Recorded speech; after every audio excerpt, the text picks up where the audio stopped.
tariki 12 twese tuzazamuka mu ijuru. Imana izabarinde ibisiriko n'imisozi muri urwo rugendo rwanyu. Ariko mwami Yesu undebere nkuru rushige nakarubwiri mu izina ryawe ubu nakibabura urushi kujya cyamenye ko n'umwuka gihumeka ari wowe kigira ubuntu kawugiha. Atari kwa Rutambi n'ahandi nasengera. Niyo wagira ufite kanseri yo mu misokoro ayiranduramo. Na cya gikovu cya 2012 uri gukina bi aragusenyera kigasibangana. Niyi myotso uri kubona ku mubiri wawe yagusenyera isengesho ryo gusibanganya igahanagurika.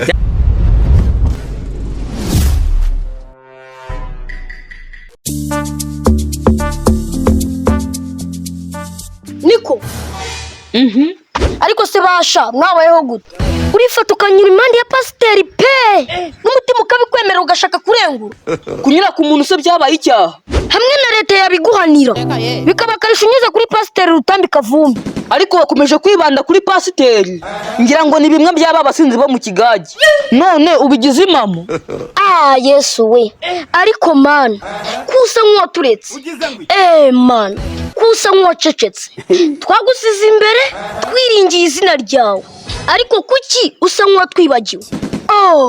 Reba abana bawe bari mu bituro by'imibabaro haguruka mwami werekane ko uri Imana itagitererana nk'uko watabaye Daniel mugobo gw'intare nk'uko hagurutse ku munsi wa gatatu nanone haguruka Mana utabara ubwoko bwawe. Ariko nunyumvira abahu mubonye hanze akazi katangiye kubura mutangiye guhimbahimba ubupasiteri. Jesus Christ Serisa niwe ushaka gupfobya izina ry'Imana usuzugura abakozi bayo. Abakozi wowe se yagufasha ryari? Muhumure mukomerera mu kwizera uyu munsi ni kuwa gatanu tariki 10 abizeye umwami Yesu kari we data n'umukiza kuri tariki 12 twese tuzazamuka mu ijuru. Imana izabarinde ibisiriko n'imisozi muri urwo rugendo rwanyu.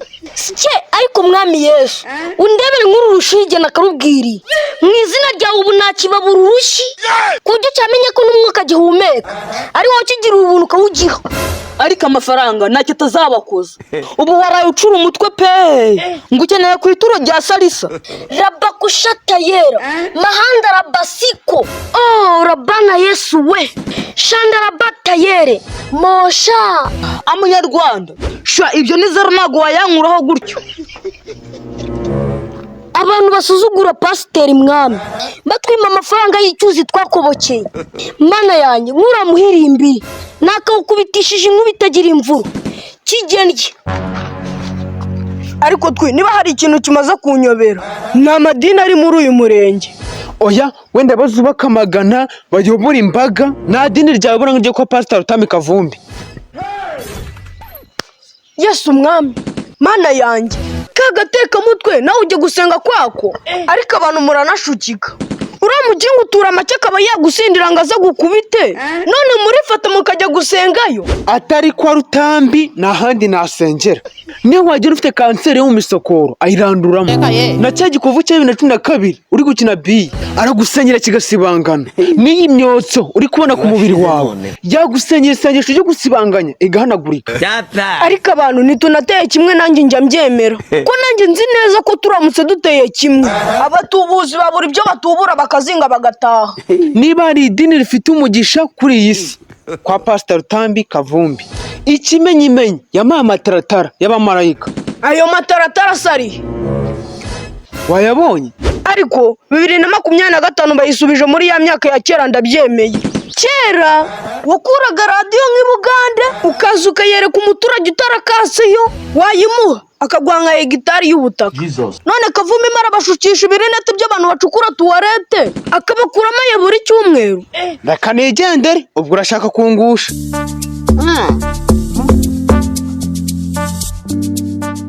Yesu ashima asoje gukora iki? Iri segonda gihumbijemo azuye abantu 50 avukije iminja neza 30 arinze imanuka mu mihanda nka 500 mu izina rya Yesu ushimwe Mana ngaha nawe nshimira ubwo wahinze ubuyore umaze gukanda akanyenyeri se ngo basi njye kunywa agafanta, ni akarima k'ibijumba umaze kuntera intambwe se ngo nzarye. Ndagushimira kuko umaze kunkorera iki. njye ndi umukozi w'Imana.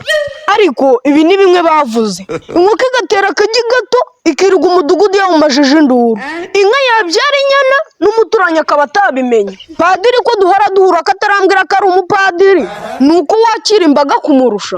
Ariko abapasiteri twaragowe pe, ugerageza guhanaguraho umuntu ibyaha akanga uwo mugisha. Nk'abo bantu koko babona bazabona ijuru. Pasita Kavu ubyuka uzamuka, inzira ni umuhanda. Ariko abapasiteri koko twahawe umugisha, mbaye nagenda n'amateri yose abamarayika. Icyo nzi cyo naza kubita umuntu urushyi bakagira ngo ndamurashe. Nga ntacyo komeza, utatuma nkukata imbaraga zo gupagasa yo ku cyumweru. Reka mbwire Satan, reka mbwire ntuze we, reka mbwire. Abapasiteri koko tuzakora iki?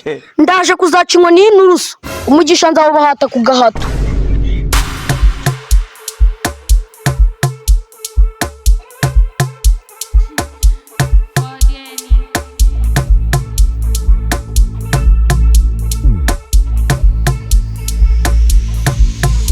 Music.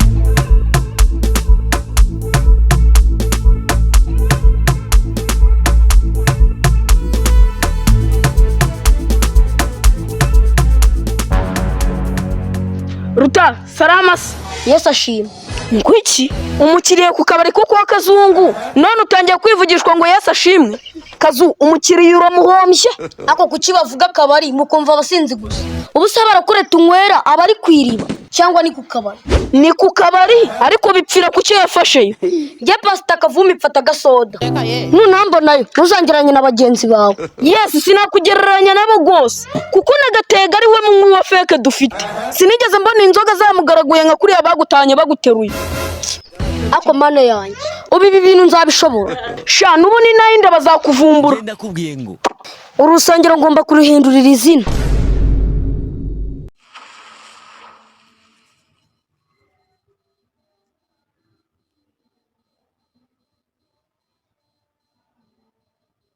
Hello guys, baba content creator mumeze gute? Guys, njana kongera kubabwira ko icyanzu.com ari cyo gisubizo cyanyu mwebwe aba content creator. Uhora wibaza ngo twiri comedy kuki mfite ishusho nziza, kuki video yanjye isa neza, kuki amajwi yanjye ari hejuru. Igisubizo nta kindi, icyanzu.com. Guys, ushaka ibikoresho byose byagufasha gukora video zawe neza, na content yawe ikakundwa cyane, ikarebwa n'abantu benshi, bakayiguma paka video irangiye. Nta rindi banga. Guna no icyanzu.com tukwereka igisubizo cyawe. Urasanga amatara meza, tripod, video making ndetse na sound maker. Guys, wowe mu content creator rero visit icyanzu wihahire.